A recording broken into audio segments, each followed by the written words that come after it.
Des uns et des autres et du temps. La parole est maintenant à notre collègue Franck Menonville pour le groupe Les Indépendants. République et Territoires. Monsieur le Président, mes chers collègues, ma question s'adresse à Madame la Garde des Sceaux. Il était à l'isolement depuis 6 mois. On n'a rien pu faire avec lui. Là-haut, nous sommes inquiets de le laisser sortir.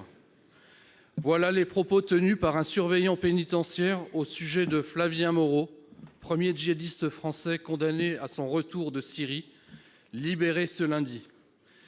Il a été condamné en 2014 à 7 ans d'emprisonnement pour terrorisme. Il a été libéré un peu moins d'1 an avant la date prévue, malgré une détention parsemée d'incidents. Sa sortie de prison s'accompagne d'une double mesure de surveillance judiciaire d'une durée de 11 mois et 18 jours et administrative.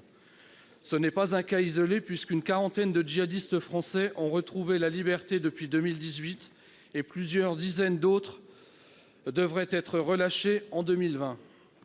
La solution d'un tribunal international ou du maintien des djihadistes français en détention à l'étranger pose question. En effet, le contexte géopolitique de la région et le délitement de certains États ne permettent plus de garantir que les terroristes y soient jugés et maintenus en détention. Faute de solution, le rapatriement de djihadistes français apparaît de plus en plus comme une hypothèse envisageable, comme vous l'avez récemment rappelé d'ailleurs. La question du rapatriement des terroristes français et de leur libération soulève le problème de la récidive. Comment s'assurer de l'absence de dangerosité de ces individus une fois libérés? Madame la garde des Sceaux, la lutte contre la radicalisation est un combat de longue haleine. Face à de tels criminels, notre arsenal juridique est insuffisant. Comment comptez-vous y remédier afin d'assurer la sécurité des Français?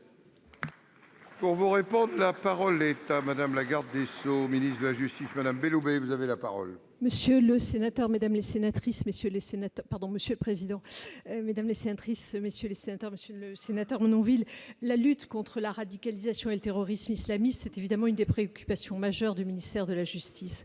Je considère que nous disposons des outils juridiques qui nous permettent d'y faire face efficacement. Quelques mots d'abord pour vous dire que pour les combattants qui reviennent des zones de combat précisément, les djihadistes sont systématiquement judiciarisés, de manière systématique à leur retour sur le sol national. Et ils le sont par le nouveau parquet national antiterroriste que nous avons créé il y a quelques mois.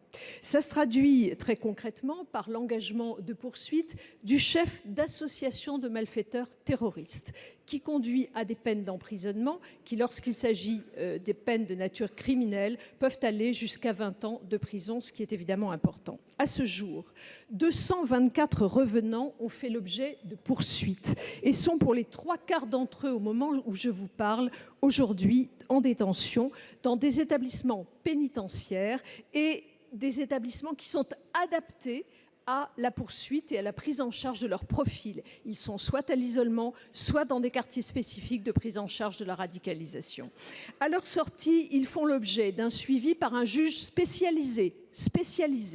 Et notamment, ils sont soumis à des obligations extrêmement strictes de contrôle. Ils peuvent également être pris en charge par l'un de nos centres de jour que nous avons créés dans différentes villes de France. La loi SILT prévoit également pour ces personnes-là des mesures administratives de suivi et de renseignement. Donc ils font l'objet d'un double suivi, à la fois judiciaire et administratif à leur sortie de détention.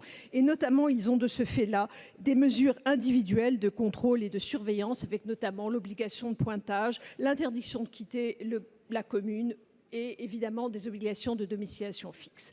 Dans le cas que vous citez, monsieur Flavien Moreau, il est soumis à cette double obligation judiciaire et administrative. Je voudrais vous assurer, monsieur le sénateur, que nous sommes absolument vigilants en termes de judiciarisation et de prise en charge de ces personnes qui reviennent des terrains de combat. Merci.